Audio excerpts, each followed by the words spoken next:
with your first box that you're not afraid of failing. You're afraid of what other people will think of you if you fail. But if you're afraid of that, imagine what they think of you when you aren't even trying. Oh yeah, they aren't. I'm such a dick sometimes.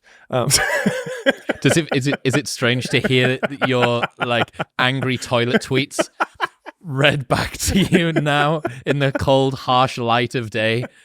Oh, God, that was a particularly difficult poo I was cracking out there. Real talk, the tweets that I have, people don't know this, but the tweets are notes to self. Yep. So they're just directed at me so that I can look back on them and like be reminders of like, hey, don't do that. And so like, I think to myself, man, I'm afraid of doing this. And I'm like, no, I'm not. I'm afraid of what this person's going to think about me. Because if I were to be able to fail in quiet, in complete isolation, then I wouldn't care.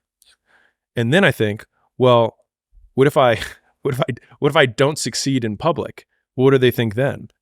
Nothing, right? They don't think about me at all. And so obviously that comes from the perspective of seeking to gain approval and attention from others anyway. So it's like, listen, if you're insecure, which everybody is, let's be real, you might as well use the insecurity to get something out of it, right? Like one of my favorite things about entrepreneurship is like use what you've got. And so a lot of people think that they need to fix their conditions in order to get like the perfect conditions before they start. But the perfect condition is whatever one you're in, because it gives you whatever assets you have. That's the cards that you're dealt. And so you just play the hand. And a lot of people have great cards. It's like, man, I'm so afraid of, it's like, use it. It's like, I have nothing. What makes you very dangerous because you have nothing to lose, right? Like one of the really interesting things I think about it from a business perspective, but it probably applies to everything, is that there's always an advantage and a disadvantage from every position, right? So like I remember Gym Launch is still a big company and still continues to grow, but in the gym licensing space, there's not many people who can compete with us there, right?